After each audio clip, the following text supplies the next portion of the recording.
이 시간에는 요한계시록 8장 1절부터 5절 말씀까지 읽었습니다. 오늘은 요한계시록 19번째 시간으로 부제목은 7개의 인을 떼다, 6번째 시간으로 7개의 인이 오늘 마치게 됩니다. 자, 우리 먼저 본문 9절 말씀, 요한계시록 7장 9절 말씀 같이 보겠습니다. 시작. 각 나라와 족속과 백성과 방언에서 아무도 능히 셀 수 없는 큰 무리가 나와 흰옷을 입고 손에 종려가지를 들고 보좌 앞과 어린 양 앞에 서서. 자, 여기 보니까 셀 수 없는 큰 무리가 나오죠. 이 셀 수 없는 큰 무리가 누구냐? 우리가 앞에서 살펴본 요한계시록 7장 4절에 나오는 14만 4천입니다. 그런데 이 셀 수 없는 큰 무리가 뭘 입었다 그랬죠? 흰옷을 입었다 그랬습니다. 이로 보아서 이 흰옷은 누가 입을 수 있느냐? 구원받은 사람들이 입는 옷이에요. 그러니까 이 셀 수 없는 큰 무리는 누구다? 구원받은 사람들이다. 이걸 우리가 알 수 있습니다. 그리고 본문 10절을 보면 이 셀 수 없는 큰 무리, 구원받은 사람들이 큰 소리로 외치는데 뭐라고 외치느냐? 요한계시록 7장 10절 같이 읽습니다. 시작. 구원하심이 보좌에 앉으신 우리 하나님과 어린 양에게 있도다. 이 외침이 있고 난 이후의 반응이 그 다음 11절부터 12절까지 나옵니다. 같이 읽겠습니다. 시작. 모든 천사가 보좌와 장로들과 내 생물의 주위에 서 있다가 보좌 앞에 엎드려 얼굴을 대고 하나님께 경배하여 이르되 아멘. 찬송과 영광과 지혜와 감사와 존귀와 권능과 힘이 우리 하나님께 세세토록 있을지어다. 아멘 하더라. 자, 이렇게 영광을 올려둔 다음에 이제 중요한 게 나옵니다. 그 다음 나오는 13절 말씀이 참 중요해요. 같이 읽겠습니다. 시작. 장로 중 하나가 응답하여 나에게 이르되 이 흰옷 입은 자들이 누구며 또 어디서 왔느냐? 여러분, 여기서 말하는 장로는 이 세상에 있는 이런 지역교회 장로가 아니에요. 하늘나라의 장로입니다.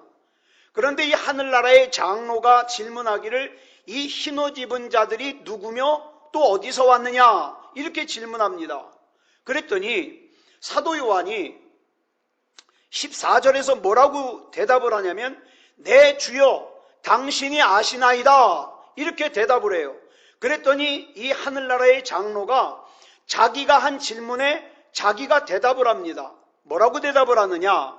이는, 즉 이 흰옷 입은 자들은 큰 환난에서 나오는 자들인데 어린 양의 피에 그 옷을 씻어 희게 하였느니라. 이렇게 대답을 해요. 자, 그러면 우리 다시 한번 강조를 하자고요. 여기 나오는 흰옷은 나의 어떤 노력이나 나의 어떤 공로로 입을 수 있는 옷이 아니에요. 내가 모태신앙으로 교회를 수십 년 다녔으니까? 아니요. 내 직분이 목사니까, 장로니까, 권사니까? 아니요. 그거 가지고 입을 수 있는 옷이 아니에요. 이 흰옷은요, 오직 어린 양의 피로 씻어야만 입을 수 있는 옷이에요. 무슨 뜻입니까? 천국에 들어갈 수 있는 길은 오직 어린 양 예수 그리스도의 보혈로 죄를 씻어야만 돼요. 그 외에는 방법이 없어요. 그 외에는 길이 없어요. 그러므로 본문에 나오는 흰옷을 입은 셀 수 없는 큰 무리는 자기의 노력이나 자기의 공로로 이 흰옷을 입은 존재들이 아니라 예수 그리스도의 보혈의 공로로 흰옷을 입은 사람들이에요. 구원받은 사람들이에요. 그런데 이들이 어디서 나오는 자들이라 그랬냐면 큰 환난에서 나오는 자들이라 그랬어요. 이제 아주 이게 중요해요. 여기서 말하는 큰 환난은 뭘까? 많은 사람들이 여기서 휴거를 이야기합니다. 휴거 들어보셨죠? 휴거. 즉 큰 환난에서 나오는 자들은 7년 대환난을 통과해서 나오는 자들로 해석을 하는 거예요. 여러분, 우리가 앞에서 요한계시록 6장에서 하나님의 말씀과 그들이 가진 증거로 말미암아 죽임을 당한 영혼들이 나오죠. 그 영혼들의 피가 제단 밑에 뿌려졌다 그랬잖아요. 그 다음에 요한계시록 7장에서는 누가 나오냐?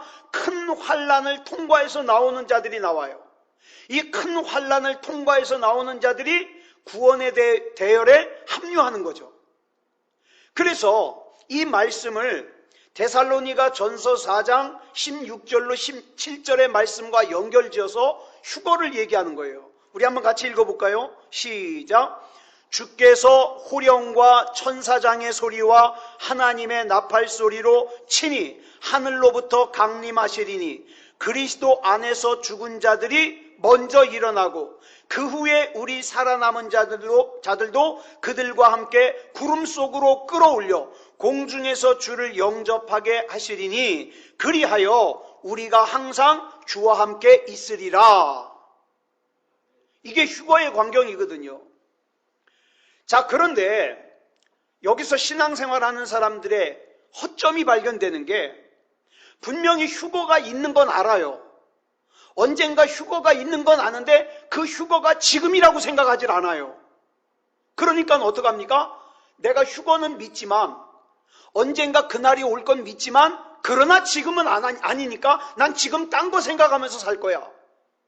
그러면서 세상과 짝하여 살아요. 그런데 보세요. 이 말씀을 읽다 보면 큰 환란에서 나오는 자들, 이 말씀을 읽으면 뭐가 생각이 나느냐? 욥기 23장 10절 말씀이 생각이 나요. 뭐라고 했나 읽어볼까요? 시작. 내가 가는 길을 그가 아시나니 그가 나를 단련하신 후에는 내가 순금같이 되어 나오리라. 여러분, 우리는 지금까지 7인을 떼면서 많은 재난과 재앙을 이야기했습니다. 그런데 한번 보세요. 따지고 보면 우리 인생 자체가 환란이에요. 그죠? 인생 자체가 참 힘들어요. 피곤해요. 왜냐하면 솔로몬의 고백처럼 온 세상이 온통 불의하고 모순덩어리이기 때문에 그래요. 하나님의 말씀은 심은 대로 거둔다 그러는데 우리가 참 속상할 땐 뭐냐면 심을 기회조차 못 얻을 때가 있잖아요. 심어야 심은 대로 거두는데. 그래서 여기서 말하는 큰 환란이라는 것은 여러분 막연하게 생각하면 안 돼요. 분명히 막연하게 7년 대환란 같은 특별한 환란이 있기는 있을 건데 그 7년 대환란을 말하기보다는 뭘 먼저 생각해야 되느냐? 내가 지금 살고 있는 이 인생 자체가 환란이라는 거예요. 여러분, 초대교회 때부터 환란은 끊임없이 계속되어 왔어요. 신앙 때문에 순교를 당한 사람들, 목이 잘린 사람들, 사자굴에 던져진 사람들, 기름가마에 던져진 사람들, 재산을 빼앗기고 쫓겨난 사람들 있었습니다.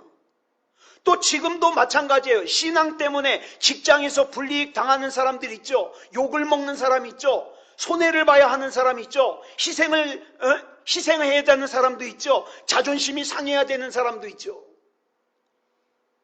제가 얼마 전에 직장 생활하는 사람한테 직접 들었어요. 뭐라 그러냐? 요즘 직장에서요, 자기가 기독교인이라고 말을 못한대요. 얼마나 방송에서 세상에서 이 코로나19 바이러스를 교회발이라고 마치 교회에서 다 퍼뜨린 것처럼 방송을 해대가지고 내가 기독교인이라고 얘기를 못한대요. 이것도 환란 아니겠습니까? 근데 간단해요. 이런 일 당하지 않으려면 신앙생활 안 하면 돼요. 그쵸? 예수님 믿지 않으면 돼요. 나 그리스도인이라고 안 하면 돼요. 예배 안 드리면 돼요. 모이지 않으면 돼요. 미운 사람 있으면 그 미운 사람 안 보고 살면 돼요. 근데 여러분 잘 기억하세요. 그렇게 살면 큰 환란에서 나오는 자들이 되지 못합니다. 예? 큰 환란에서 나오는 자들이, 우리 이런 큰 환란에서 나오는 자들이, 다시 말해서 내 십자가를 지고 내 십자가를 감당하고 그 사는 사람들이 어린 양의 피에 옷을 씻어 희게 했다는 거예요. 그러면 도대체 이런 재난과 재앙을 통해서 모든 것이 다 흔들린다면 도대체 이 세상에서 영원한 건 뭐냐? 성경을 보니까 성경에 영원한 것이 3가지가 나와요. 첫째로 뭐가 영원하냐? 히브리서 13장 8절 보겠습니다. 시작. 예수 그리스도는 어제나 오늘이나 영원토록 동일하시니라. 이 말씀을 제대로 이해를 하면 자유로워질 수 있어요. 세상에 아무리 돈이 많은 사람 앞에서도, 세상에서 아무리 권세가 강한 사람 앞에서도 주눅들거나 또는 무너지거나 흔들리지 않을 수 있습니다. 왜요? 이 세상에서 진짜 영원한 것이 뭔지를 내가 알고 있거든요. 그 영원한 것을 내가 붙들고 있거든요. 그러므로 우리는 예수 그리스도께서 영원하심을 분명하게 알고 믿어야 됩니다. 그 다음 두 번째로 영원한 게 뭐냐? 마태복음 24장 35절을 보니까 뭐라 그랬습니까? 시작. 천지는 없어질지언정 내 말은 없어지지 아니하리라. 우리 하나님은 신실하신 분이기 때문에 하나님의 말씀에 약속하신 것은 반드시 성취하시고 이루십니다. 여러분 시편 105편 18절로 19절을 보면 요셉의 얘기를 이렇게 설명하고 있습니다. 시작. 그의 발은 착고를 차고 그의 몸은 쇠사슬에 매였으니 곧 여호와의 말씀이 응할 때까지라. 그의 말씀이 그를 단련하였도다. 자 보세요. 여호와의 말씀이 응할 때까지 요셉의 인생에 하나님께서 사슬을 걸어서 하나님께서 의도하시는 곳으로 끌고 가시더라 이 말이에요. 제가 우리 교회에서도 간혹 보면 하나님의 곱비에 붙들린 사람 볼 수 있어요. 이 사람의 특징이 뭔지 아십니까? 하나님의 뜻에서 벗어나가지고 자기 소견에 오른 대로 자기 마음대로 살려 그러면 하나님께서 관여하셔요. 그러니까 자기 마음대로 못 살아요. 자기 마음대로 가기가 겁이 나는 거예요. 왜? 하나님이 내 곱비를 쥐고 있으니까. 근데 이 사람 복 있는 사람이에요. 이런 사람은 자기 마음대로 살 수가 없어요. 그런데 어떤 사람은 자기가 마음껏 죄를 져도, 마음껏 자기 소견에 오른 대로 살아도 아무 일도 일어나지 않는다고 좋아하는 사람이 있어요? 좋아할 게 아니에요. 하나님과 관계가 없는 사람이에요. 그러니까 우리는 하나님의 곱비에 하나님께 우리 곱비가 붙들린 사람이 되어야 돼요. 요셉이 하나님의 섭리를 모를 때에는 자기가 애굽에 끌려와서 이렇게 종살이 하는 게, 또 억울하게 감옥살이 하는 게 재수가 없어서 그런 줄 알았어요. 예? 자기 운명이 기구해서 자기가 이렇게 종으로 끌려오고 억울한 누명을 쓰는 줄 알았어요. 그런데 나중에 하나님의 섭리에 영의 눈이 열리고 보니까, 내가 팔려온 사람이 아니라 어떤 사람이다? 하나님께 보냄을 받은 사람이다. 이걸 깨닫는 거예요. 하나님이 날 보내셨다. 하나님께서 나를 형님들보다 먼저 보내셨습니다. 뭐하라고? 구원하라고. 이걸 깨닫게 되는 거죠. 그런데 이 과정에서 이 영의 눈이 열리기까지 요셉에게 얼마나 가슴 아픈 일이 있었어요.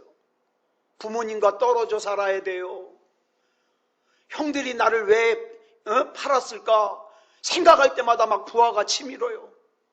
얼마나 힘들었겠어요. 그러나 영원하고 변함이 없으신 하나님의 말씀이 요셉을 꽉 붙드니까 하나님의 섭리를 깨닫게 되고, 나를 위해서 일하신 하나님의 섭리가 너무 놀랍고 감사하구나, 이걸 깨닫게 되는 거예요.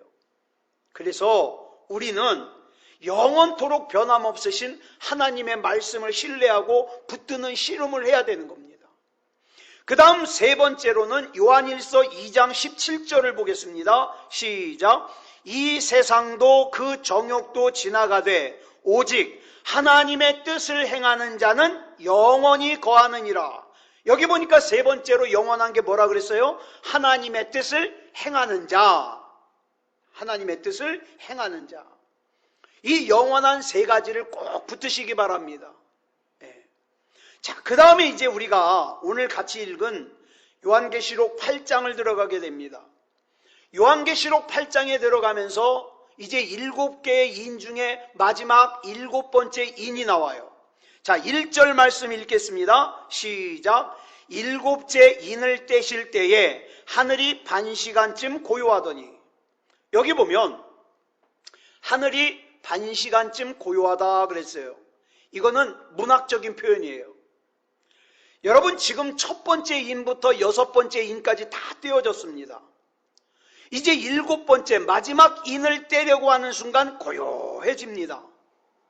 그 고요한 시간이 반시간이라 그랬어요. 여러분, 이 반시간이라는 이 표현은 이스라엘의 문헌에 자주 등장하는 표현이에요. 이스라엘 백성이 아침과 저녁에 하나님 앞에 소제라고 하는 제사를 드리는 시간이 약 30분이에요. 그 반시간 동안 세상이 고요해졌어요. 이 고요함은 뭘 의미하느냐? 매우 중요한 하늘의 선언이 곧 선포될 거라는 그걸 암시하고 있습니다. 제가 어떤 분이 큐티하는 걸 읽어봤는데, 이분은 이 고요한 시간을 뭐라고 해석을 했느냐? 하나님의 고민과 침묵의 시간이라고 해석을 했어요.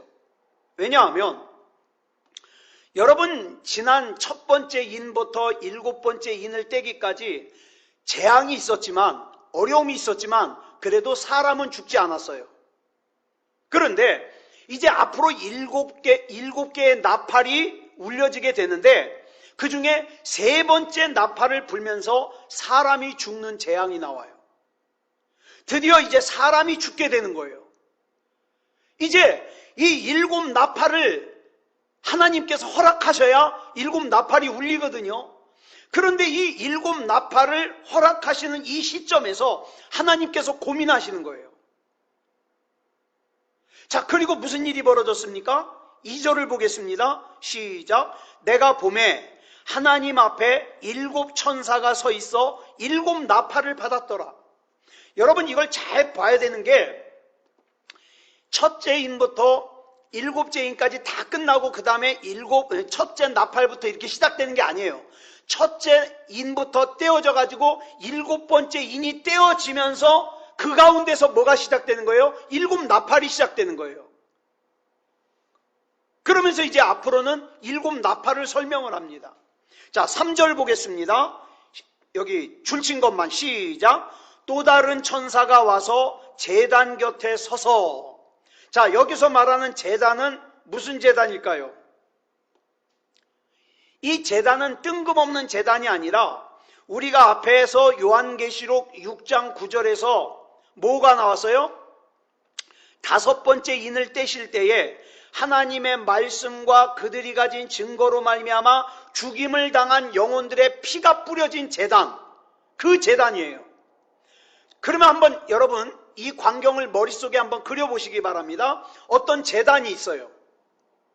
그리고 그 제단 아래에는 하나님의 말씀을 지키기 위해서, 또 하나님이 증거하라신 말씀을 증거하다가 죽임을 당한, 손해를 본, 멸시를 당한 그 영혼들의 피가 뿌려져 있습니다.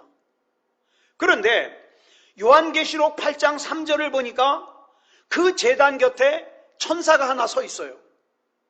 이 천사가 뭘 하는가? 그 다음에 줄친 것 읽겠습니다. 시작. 금향로를 가지고 많은 향을 받았으니. 여러분, 우리가 이미 요한계시록 5장 8절에서 향이 뭘 의미한다 그랬죠? 줄친 것만 시작. 이 향은 성도의 기도들이라. 이 성도의 기도가 향인데, 이 향이 금대접에 담겨져서 제단에 드려진다 그랬습니다. 그러니까 제단이 있고 그 밑에 성도들이 흘린 피가 있고 그 옆에 천사가 서 있는데, 그 천사가 금향로를 들고 서 있는데, 그 금향로에는 뭐가 담겨져 있어요? 성도들의 기도인 향이 담겨져 있어요. 자, 계속 보겠습니다. 줄친 것만 시작. 이는 모든 성도의 기도와 합하여 보좌 앞 금제단에 드리고자 함이라. 자, 4절 보겠습니다. 시작. 향연이, 이 향연이 뭐예요?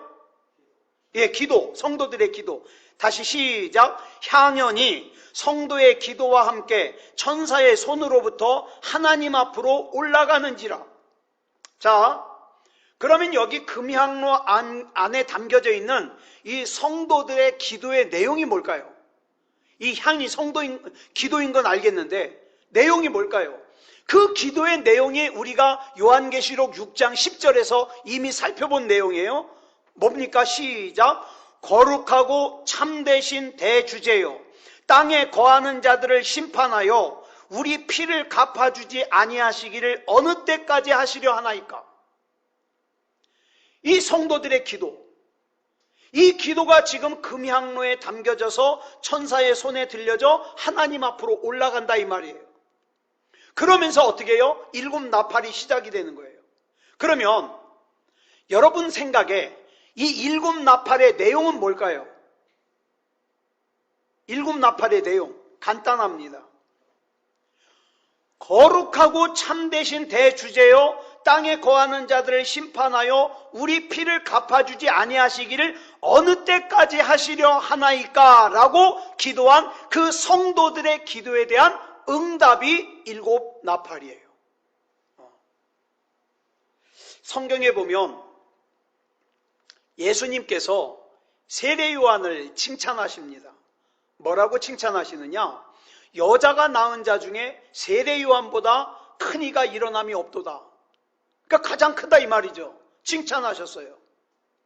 이 세례 요한은 예수님을 요단강에서 처음 만났을 때부터 저분이 구약에서 예언된 메시아구나 알았습니다. 그런데 그렇게 믿음이 좋은 세례 요한이 마태복음 11장 3절을 보니까 감옥에 갇혔어요. 어려운 일을 만난 거죠.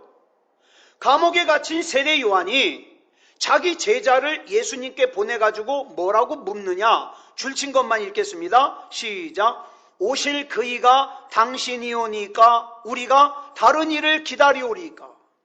이렇게 물어요. 무슨 뜻이에요? 지금 세례 요한의 믿음이 흔들리고 있다 이 말이에요.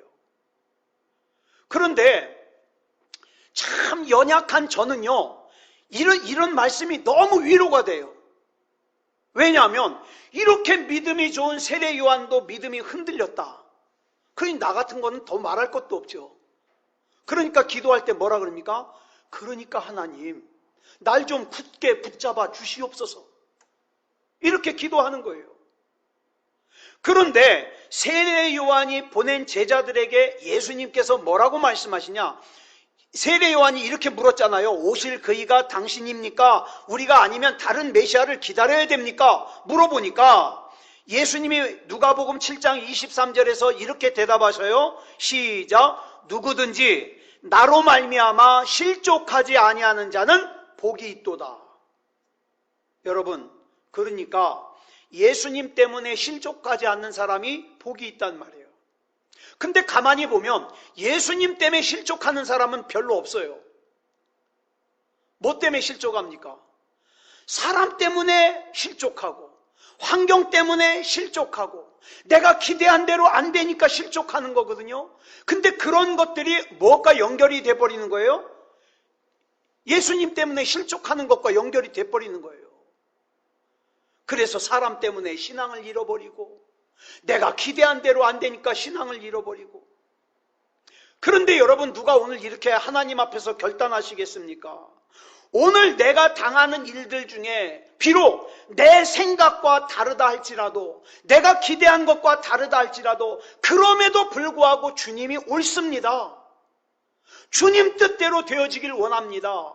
누가 이렇게 고백하시겠습니까? 오실 그이가 당신입니까? 우리가 다른 메시아를 기다려야 됩니까? 라고 의심의 질문을 하는 세례 요한을 향하여, 저 같으면 그렇게 얘기했을 거예요. 야, 다른 사람도 아니고 네가 그렇게 얘기하냐? 내가 참 실망스럽다. 전 그렇게 얘기할 것 같아요. 그런데 예수님이 그 일이 있고 난 다음에 제자들이 가고 남아있는 사람들에게 예수님께서 세례 요한을 칭찬하시기를 이렇게 칭찬하는 거예요. 여자가 낳은 자 중에 요한보다 큰 자가 없다. 요한 대단한 사람이다. 칭찬하시는 거예요. 자, 보세요. 예수님께서 여자가 낳은 자 중에 가장 큰 자라고 칭찬하셨던 세례 요한도 믿음이 흔들렸습니다. 그러니 저와 여러분, 내 믿음에 너무 자신만만하지 마세요. 우리 믿음이 무너지는 건 순식간입니다. 그렇기 때문에 저와 여러분은요, 그걸 알고 나의 믿음은 정말 순식간에 무너질 수 있는 믿음이라는 걸 알고 우리가 항상 기도해야 될 것이 뭡니까? 주님, 내 믿음을 굳게 붙잡아 주시옵소서. 주님 오시는 그날까지, 주님 만나는 그 순간까지 흔들리지 않게 하시고 허물어지지 않게 하시고 의심하지 말게 하시고 믿음다운 믿음으로 굳게 세워질 수 있도록 인도해 주시옵소서. 기도해야 돼요. 내 믿음 위해서. 자, 그 다음 본문 5절 보겠습니다. 시작. 천사가 향로를 가지고 제단에 불을 담아다가 땅에 쏟음에 우레와 음성과 번개와 지진이 나더라. 여기 보니까 성도들의 한 맺힌 기도를 가지고 제단으로 간 천사가 제단에 불을 갖다가 담아다가 땅에 쏟으니까 무슨 일이 일어나요? 우레, 음성, 번개, 지진이 일어납니다. 여기 나오는 우레, 음성, 번개, 지진은 두 가지를 설명을 해요. 하나는 하나님의 임재를 설명하고 또 다른 하나는 종말론적인 그림을 설명합니다. 여기서는 뭘 것 같아요? 더 구체적으로 땅에 거하는 자들을 심판하여 우리 피를 갚아주지 아니하시기를 어느 때까지 하시려 하나이까? 라고 제단 아래에서 피 흘린 성도들이 원한 맺힌 기도를 하는 그 기도에 하나님의 말씀과 하나님의 간증을 가진 하나님의 증거로 말미암아 죽임을 당한 영혼들이 하는 그 원한 맺힌 기도에 응답이 일어나는 거예요. 그 응답이 뭐라고요? 앞으로 우리가 나눌 7개의 나팔입니다. 자, 근데 우리가 여기서 잠깐 원수가 잘 되는 거에 대해서, 그렇잖아요. 원수가 잘 돼요. 내가 생각하기에는 원수가 좀 잘못됐으면 좋겠는데, 그래서 회개하고 돌아왔으면 좋겠는데 원수가 잘 돼요. 그 원수가 잘 되는 것에 대해서 아삽이라는 사람이 쓴 시편이 시편 73편이에요. 그런데 이 73편을 잠깐 우리가 나누려고 합니다. 이 73편을 제가 쉬운 성경으로 써왔거든요. 우리 잠깐 읽겠습니다. 1절부터 먼저 2절까지 읽겠습니다. 시작. 참으로 하나님은 이스라엘을 선하게 대하시며 마음이 깨끗한 자들에게는 더욱 그리하십니다. 그러나 이제 나는 그 사실을 믿을 수 없게 되었습니다. 내 믿음을 다 잃어버린 것 같습니다. 이 말씀을 보면 시인이 어떤 신앙적인 혼란을 지금 겪고 있는 것 같아요. 그래서 자기 믿음을 하나님 앞에서 다 잃어버린 것 같대요. 왜, 무엇 때문에 자기 믿음을 잃어버린 것 같다 그럴까? 그 이유가 3절에 나와요. 시작. 왜냐하면 악한 사람들이 잘 사는 것을 보고 나는 그런 교만한 사람들에게 질투를 느꼈기 때문입니다. 여러분, 우리가 살면서 이런 비슷한 경험을 얼마나 많이 합니까? 우리 주변에서 이런저런 상황 때문에 실망을 하고 교회를 떠나고 하나님을 떠난 사람들이 많이 있잖아요. 어떤 사람은 교회에서 헌금을 강요한다고 떠나요. 어떤 사람은 다른 사람과 다투고 떠나요. 어떤 사람은 목회자에게서 실망스러운 모습을 보고 떠납니다. 그런데 이런 상황에 대하여 우리가 어떻게 해야 되냐 이 말이에요. 계속해서 왜, 무엇 때문에 시편 기자가 믿음을 다 잃어버린 것 같다고 했는지 4절부터 13절까지 좀 길어요. 같이 읽겠습니다. 시작. 그들은 마음에 갈등도 없고, 여기 그들은요 잘못한 사람들, 자, 잘못한 사람들을 말해요. 다시 시작. 그들은 마음에 갈등도 없고 몸은 건강하고 강합니다. 그들에게는 우리가 겪는 어려움들이 없고 다른 사람들처럼 불행한 일들도 일어나지 않습니다. 그러므로 그들은 교만을 목걸이로 삼고 폭력을 옷으로 입고 있습니다. 그들의 굳어진 가슴에는 악한 생각이 들어있으며 교만한 생각은 끝이 없습니다. 그들은 다른 사람들을 헐뜯고 악한 말을 하며 거만한 태도로 남을 위협하기도 합니다. 입으로는 하늘을 대적하고 혀로는 땅을 두루다니며 악한 말을 내뱉습니다. 하나님의 백성들도 그들을 따르는 무리와 한편이 되어 물을 들이키면서 하나님이 어떻게 알겠는가? 지극히 높은 하나님이 뭘 알고 계신가? 라고 말합니다. 이것이 악한 자들이 사는 방식입니다. 언제나 편안하게 살면서 재산은 점점 더 늘어만 갑니다. 내가 무엇 때문에 마음을 깨끗이 하였단 말입니까? 내가 죄를 짓지 않고 성실하게 살려는 것이 무슨 소용이 있단 말입니까? 여기 보니까 악한 사람이 잘 되는 것을 보니까 내가 그동안 깨끗하게 살려고 애쓴 것이 헛되다 이 말이에요. 내가 그동안 믿음으로 살려고 애썼던 것이 헛되다 이 말이에요. 그러면서 14절에서 그 고통을 갖다가 결론을 이렇게 집니다. 시작. 나는 하루 종일 고통을 당하였으며 매일 아침마다 벌을 받고 있습니다. 이렇게 표현을 해요. 자, 그 다음 이어지는 15절부터 17절까지 보겠습니다. 시작. 만일 내가 이 일에 대해 말하기로 결심했다면 나는 주의 백성들을 속였을지도 모릅니다. 나는 이 모든 일들을 이해해 보려고 무척이나 애썼지만 그것은 너무나 힘든 일이었습니다. 그러나 하나님의 성전으로 나아가서야 비로소 그들에게 무슨 일이 일어날지 깨닫게 되었습니다. 어디에 들어갈 때 깨닫게 되었다고요? 하나님의 성전에 들어갈 때 깨닫게 되었다고 그랬습니다. 여러분, 여기 하나님의 성전이라 그러니까 예배당을 생각하기 쉬운데 예배당 아니에요. 여기서 말하는 성전을 히브리어로 미크다시라 그러는데 이 미크다시라는 단어에서 나온 단어가 영광이라는 뜻의 단어 카도시예요. 그러면 여기서 말하는 하나님의 성전이 뭐냐? 하나님의 영광이란 뜻이에요.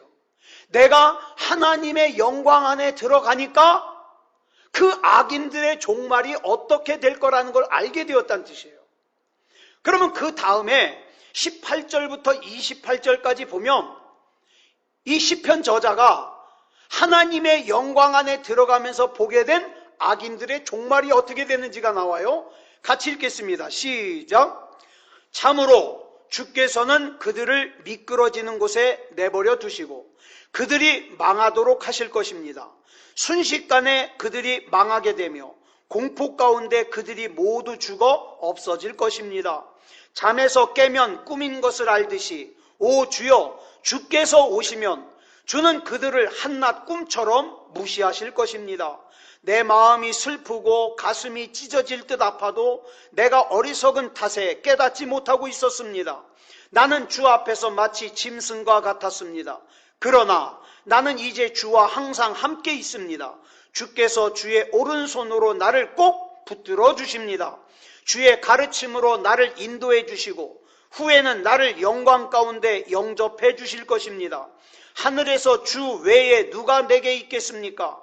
이 땅에서도 주밖에는 내가 사모할 분이 없습니다. 내 몸과 마음이 점점 약해집니다. 그러나 하나님은 내 마음의 힘이시며 영원한 나의 전부이십니다. 주를 멀리하는 자는 망할 것입니다. 주께 신실하지 못한 자들은 주께서 멸하실 것입니다. 나의 복은 하나님을 가까이 하는 것입니다. 주 여호와는 나의 피난처이십니다. 주께서 하신 모든 일을 내가 전파하겠습니다. 좀 길죠? 여러분, 그러니까 악인의 끝이 있다 이 말이에요. 그러니까 그 악인의 복수를 원한 갚는 것을 내가 하려고 하지 말라 이 말이에요. 나는 그저 하나님의 영광 안에 들어가서 하나님의 뜻을 보면 그걸로 족해요. 왜? 그 다음은 하나님이 일하시니까. 우리가 요한계시록 6장 10절에서 본 것이 땅에 거하는 자들을 심판하여 우리 피를 갚아주지 아니하시기를 어느 때까지 하시려 하나이까? 라고 기도하는데 이 성도들이 어떤 성도였어요? 하나님의 말씀과 그들이 가진 증거로 말미암아 죽임을 당한 성도라 그랬습니다. 그러니까 우리가 할 것은 이거밖에 없어요. 내가 하나님의 말씀 가운데 굳건하게 서 있는 거예요. 그리고 하나님께서 주신 증거로 굳건하게 서 있는 거예요. 그리고 믿음으로 살면 악인의 종말은 누가 책임져요? 하나님이 책임져요. 원한 갚는 건 누가 책임져요? 하나님이 책임져요.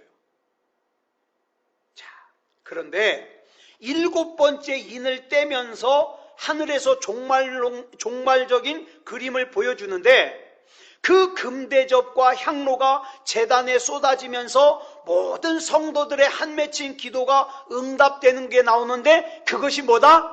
이제 우리 앞으로 살펴볼 7 나팔이다, 이 말이에요. 그래서 오늘은 여기까지 하겠습니다. 기도하겠습니다. 사랑의 아버지 하나님, 감사합니다.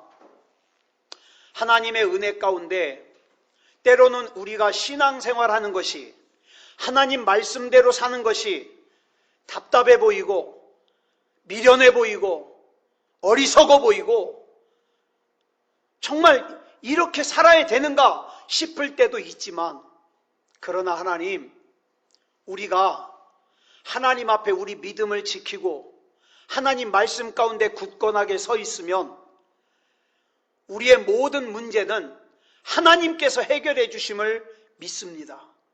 사랑의 아버지 하나님, 내가 인간적인 방법으로 누군가를 미워하고 누군가에게 원한 갚으려고 하지 말게 하시고, 오늘 말씀에 나온 것처럼 나는 그저 하나님 앞에서 하나님 말씀 가운데 굳건하게 서 있고 하나님께서 내게 주신 증거를 굳건하게 붙잡아 서 있어 그저 기도로서 하나님 앞에 기도하면 하나님께서 역사하시고 인도하실 걸 믿습니다.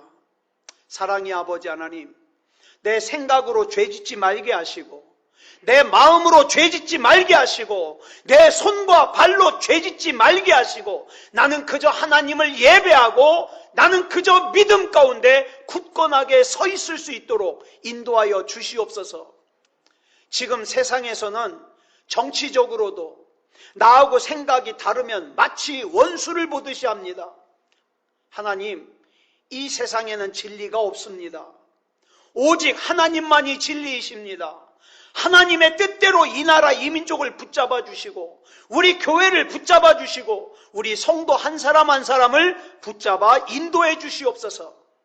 우리 주님께서 인도해 주실 줄 믿사오며 그리스도 예수님의 이름으로 감사하며 기도드려 싸움나이다. 아멘.